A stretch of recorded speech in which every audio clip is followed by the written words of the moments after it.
The janitor was already halfway to being fired when he showed up on the IPO livestream, holding a crumpled piece of paper signed by the billionaire CEO and whispering the words that sent a $2.2 billion company into full meltdown. "This was never just garbage. It's gold, and it's mine." The security guards froze, the CFO's face went white, and me? I was the lawyer who helped him burn their house of cards to the ground. Where are you watching from? Drop your city in the comments below because what I'm about to tell you happened right here in Silicon Valley, but it could happen anywhere. Greed blinds people to basic human decency. Now, let's jump into how a man who mopped floors at night became the loudest voice on Wall Street. My name is Rebecca Martinez, and I've been practicing law for 23 years, corporate law mostly, the boring stuff that makes rich people richer. But 3 months ago, a man named Sam Washington walked into my office with his one-eyed rescue dog Rufus and changed everything I thought I knew about justice. Sam was 62 years old, with hands that told stories of hard work and eyes that had seen too much disappointment. Rufus, his German Shepherd mix with a missing left eye, sat protectively at his feet, occasionally nudging Sam's leg when the old man's voice started to shake. "They say this paper is worthless," Sam said, unfolding what looked like a napkin that had been through the wash too many times. "But I know what I was promised." The paper was actually a stock option agreement, handwritten on Nexus Technologies' letterhead from 2015. Back when Nexus was just 5 guys in a garage dreaming of changing the world with their server technology. The signature at the bottom, Marcus Chen, now worth $4.8 billion and gracing every tech magazine cover from here to Tokyo. "Tell me about the night you got this," I said, pulling out my recorder. What Sam told me next made my blood boil. It was February 2015, President's Day weekend. Sam was working his usual night shift, cleaning the startup's cramped office space in Palo Alto. Around 2 a.m., he heard shouting from the server room. Smoke was pouring out. The cooling system had failed, and the servers containing their entire codebase, their investor presentations, everything were about to melt down. Sam didn't hesitate. He grabbed the industrial fans from the loading dock, jerry-rigged a ventilation system, using garbage bags and duct tape, and manually cooled those servers for 6 straight hours until the emergency tech arrived. His quick thinking saved the company from bankruptcy. Marcus Chen found him the next morning, still there, covered in soot, hands bleeding from handling hot metal. And in a moment of genuine gratitude, or maybe just Silicon Valley theatrics, Marcus grabbed a piece of letterhead and wrote, "Samuel Washington is hereby granted 10,000 founder shares of Nexus Technologies, vesting immediately in recognition of saving our company's future." He shook my hand, Sam said, his voice breaking slightly, looked me in the eye and said I'd never have to worry about retirement, that I was part of the Nexus family. Rufus whined softly, sensing his owner's distress. I reached across my desk, studying the paper more carefully. The signature was real, I'd seen it on enough SEC filings to know. "So what happened when you tried to claim them?" Sam laughed bitterly. 8 years of "we'll look into it."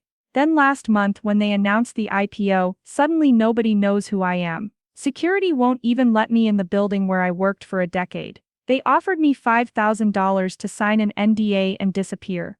$5,000. For shares that would be worth approximately $40 million after the IPO. I felt something I hadn't felt in years practicing corporate law, pure undiluted rage. "Sam," I said, "I'm taking your case, pro bono. I can't afford, you don't need to afford anything, but I need you to understand something. If we do this, we're going to war with very powerful people. They will try to destroy you, they'll dig up every mistake you've ever made, every parking ticket, every late payment. Are you ready for that?" Sam looked down at Rufus, then back at me. "Ma'am, I've been invisible my whole life. Maybe it's time someone finally saw me." But here's what neither of us knew yet. Someone at Nexus had already committed a crime with Sam's shares, and when we exposed it, the entire IPO would hang in the balance. The first thing I did was file a formal claim with Nexus Technologies' legal department. Their response came back in less than 24 hours, which should have been my first red flag. Companies never move that fast unless they're scared. Their senior counsel, a shark named Jennifer Walsh, called me personally. "Rebecca darling," she purred, like we were old friends instead of opposite sides of a battlefield. "Surely we can handle this discreetly. Mr. Washington is confused. That paper is a novelty item, a souvenir. Marcus gives them out all the time.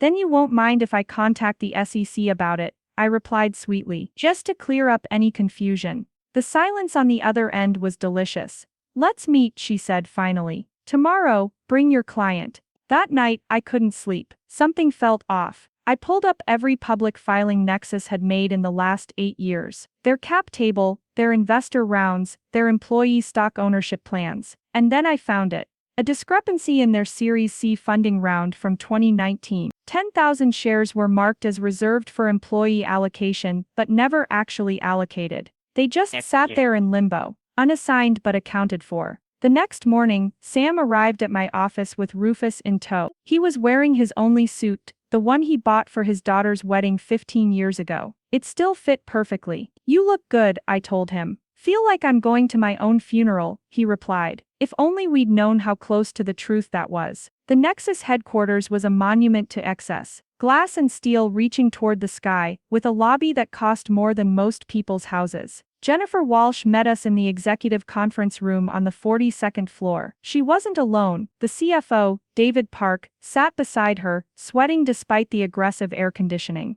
Mr. Washington, Jennifer began, sliding a check across the table. $50,000. A gesture of goodwill for your years of service. All you need to do is sign this release. Sam didn't even look at it.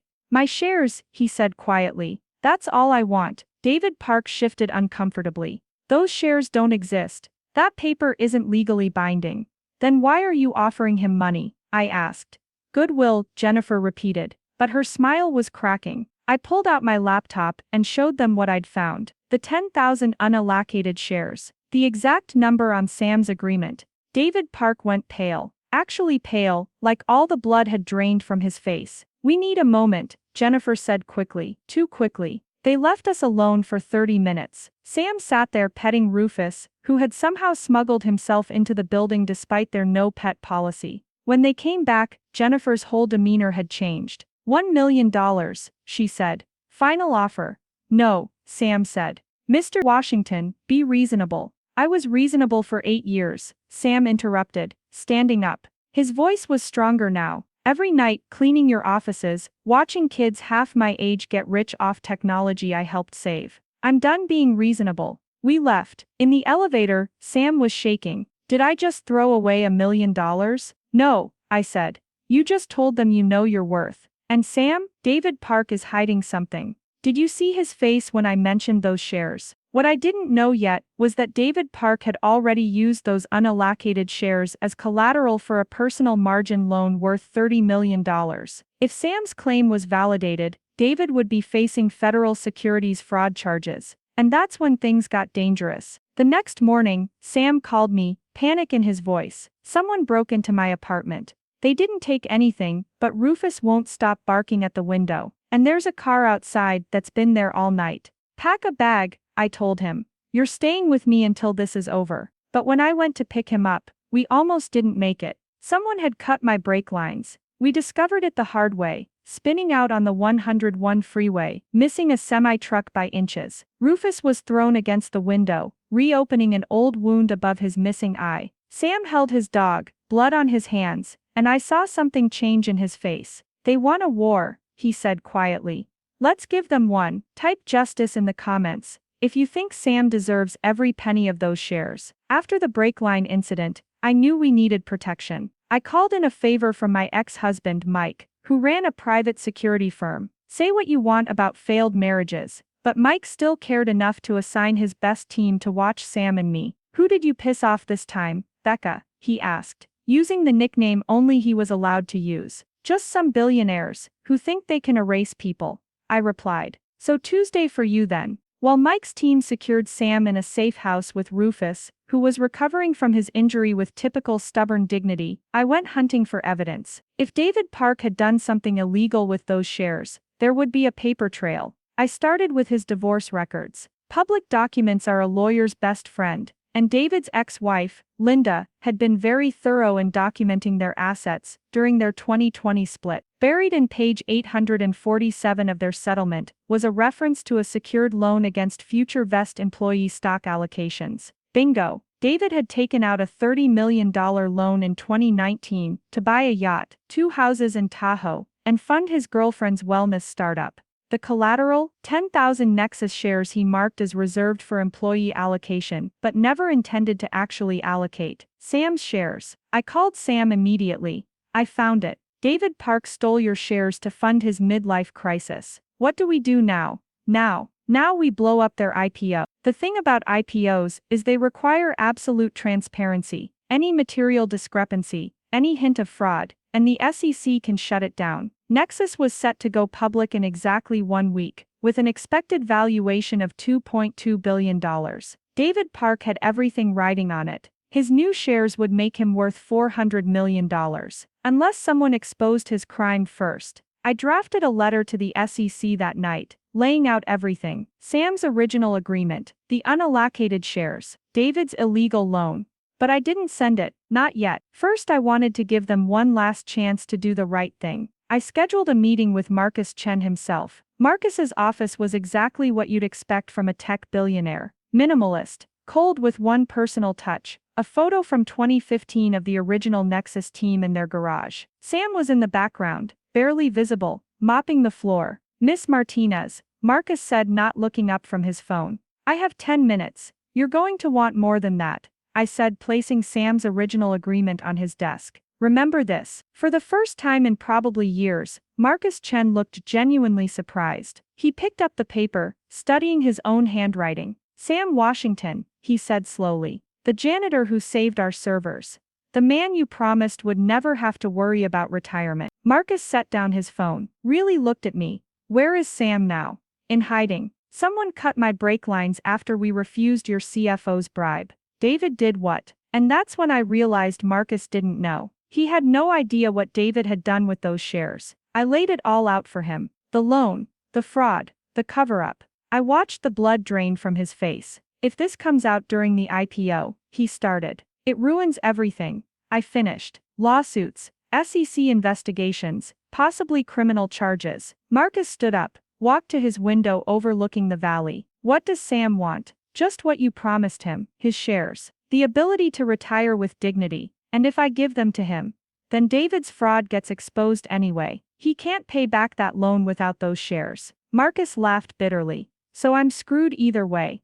No, I said. You have a choice. You can do the right thing and control the narrative, or I can send this letter to the SEC. Let them control it for you. I left the letter on his desk and walked out. In the elevator my phone rang. It was Sam. There's something happening, he said. It's all over the news. Turn on CNBC. What I saw made my jaw drop. Someone had leaked everything to the press. Our entire case was playing out on financial news. Tech giants IPO in jeopardy over Janitor's stock claim. But I hadn't leaked it, and Sam hadn't talked to anyone. Which meant someone inside Nexus wanted this war to go nuclear. Tell me in the comments, who do you think leaked the story? The leak changed everything. Within hours, Nexus Technologies was trending on every platform. #JanitorGate was born. The story was irresistible. A billionaire's broken promise, a working-class hero and corporate fraud at the highest level. But here's the thing about viral stories. They take on a life of their own. By morning, protesters had gathered outside Nexus headquarters. Sam's face was on signs. Dignity for all workers. Promises matter. Sam Washington is all of us. Sam washed from the safe house. Rufus curled beside him on the couch, both of them looking overwhelmed. I never wanted this, he said quietly. I know, but sometimes the universe chooses its moments. My phone hadn't stopped ringing. Jennifer Walsh, Marcus Chen, David Park. Even my ex-husband Mike called to say, Becca, there are news vans outside your office. But the most interesting call came from someone unexpected. Linda Park, David's ex-wife. I want to help, she said simply. David destroyed our family for money. It's time someone stopped him. We met at a coffee shop in Redwood City. Linda looked like she hadn't slept in days, but her eyes were sharp with purpose. I have recordings, she said, sliding a USB drive across the table. David, drunk, bragging about how he outsmarted everyone with those shares. How the janitor would never be smart enough to claim them. Why didn't you use these in your divorce? My lawyer said they were illegally recorded, inadmissible. But court of public opinion, that's different. I listened to one of the recordings right there. David's voice, slurred but clear. That old janitor probably threw the paper away. Even if he didn't, who's going to believe him over me? I'm the CFO of a unicorn. He mops floors. My hands were shaking with anger, but Linda wasn't done. There's more, she said. David's been having an affair with Jennifer Walsh, your opposing counsel. She's been helping him cover this up because she's named in the loan documents too. She gets 10% if it pays out after the IPO. The corruption went deeper than I'd imagined. But before I could process this, my phone buzzed with an emergency text from Mike. Get Sam out now. Security breach at Safe House. I called Sam immediately. Pack up. Mike's team is coming for you. What's happening? I don't know, but the line went dead. I drove to the Safe House breaking every speed limit. When I arrived, police cars surrounded the building. Mike met me at the perimeter. Someone called in a fake hostage situation, he said. SWAT showed up. Sam's okay but barely. Rufus bit one of the officers who grabbed Sam too roughly. They wanted to put the dog down, but Sam threw himself over Rufus, begging them. I found Sam in the back of an ambulance, clutching Rufus, both of them shaking. They tried to take him, Sam whispered. Rufus is all I have left. That's when I snapped. Really truly snapped. I called a press conference for that afternoon, outside Nexus headquarters, and I brought Sam with me. The crowd was massive. Hundreds of workers, press from around the world, all watching as this soft-spoken janitor stood at a makeshift podium, Rufus beside him wearing a therapy dog vest we'd hastily acquired. Sam looked at the crowd, then at the building where he'd worked for so many years, and he spoke from his heart. I'm not asking for anything I didn't earn. Mr. Chen shook my hand, looked me in the eye, made me a promise. In my world that means something, should mean something in his world too. Then Sam did something unexpected. He held up the original stock agreement and said, Mr. Chen, I know you're watching. You were a good man once. That night, when you found me saving your servers, you almost cried from relief. You hugged me, said I saved your dream. All I'm asking is for you to remember that man you used to be. The crowd was silent. Even the protesters stopped chanting. Rufus sat perfectly still, as if he understood the gravity of the moment. Then from the building's entrance, Marcus Chen emerged. The crowd gasped. Security tried to stop him, but he walked straight toward Sam. No handlers, no lawyers, just him. Sam, he said, into the microphone. You're right, I was a different man then, a better man. He turned to the crowd. Sam Washington saved Nexus Technologies.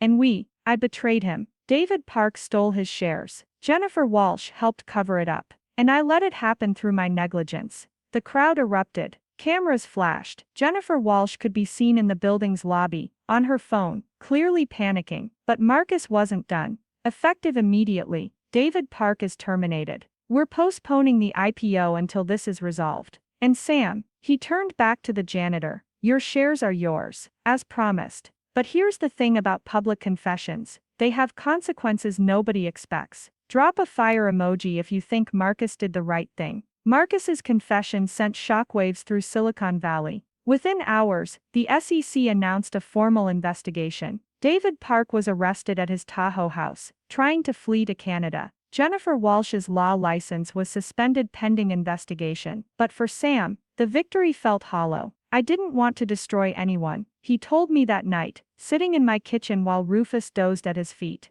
I just wanted what was mine. You didn't destroy them, Sam. They destroyed themselves. The next few days were a blur. Nexus's board called an emergency meeting. Investors were panicking. The IPO was in shambles. And then Marcus did something nobody expected. He called me directly. I want to make this right, he said. Not just for Sam, for everyone. What are you proposing? Come to the board meeting tomorrow. Bring Sam. Let's end this properly. I was suspicious, but Sam wanted closure. So we went. The boardroom was packed with billionaires and power brokers, all looking at Sam like he was a bomb about to explode. Sam sat quietly, Rufus hidden under the table, technically not allowed, but nobody was going to argue with us now. Marcus stood up. The board has asked me to make this go away quietly, to pay Sam off and move forward. But that's not what we're going to do. The board members shifted uncomfortably. Sam Washington represents every invisible worker who makes our success possible. So here's what I propose. Sam gets his shares, valued at the IPO price whenever we go public.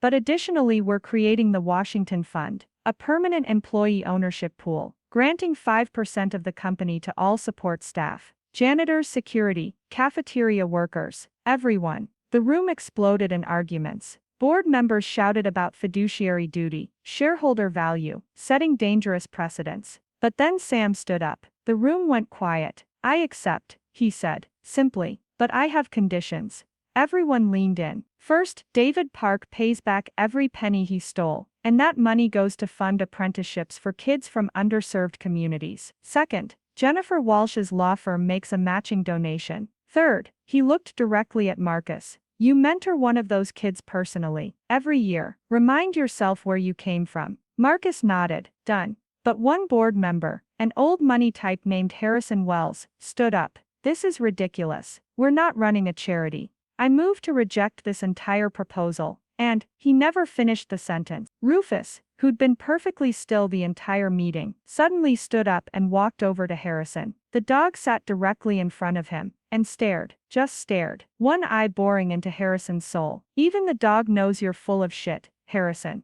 another board member said. The room laughed, the tension broke, and when they voted, it was unanimous. Even Harrison, unnerved by Rufus's attention, voted yes. But the story doesn't end there. The night before the revised IPO, I got a call that changed everything. It was David Park, calling from federal detention. You think you won, he said. Check Sam's background. Check what he did in 1987. My blood ran cold. I'd never done a deep background check on Sam. I trusted him. I spent all night searching, and I found it. In 1987, Sam had been arrested. The charge, assault. But when I dug deeper, I found the truth. Sam had attacked a man who was beating a woman in a parking lot. The woman, David Park's mother. Young David had been in the car, watching his father abuse his mother, when a young janitor named Sam Washington intervened. David knew. He'd known all along who Sam was, and he'd stolen from the man who'd saved his mother. I confronted Sam the morning of the IPO. Why didn't you tell me? Sam looked tired. Wasn't my story to tell. That boy saw enough trauma. I never wanted to add to it. He stole from you knowing what you did for his family. Hurt people hurt people. Miss Martinez. Maybe now he can heal.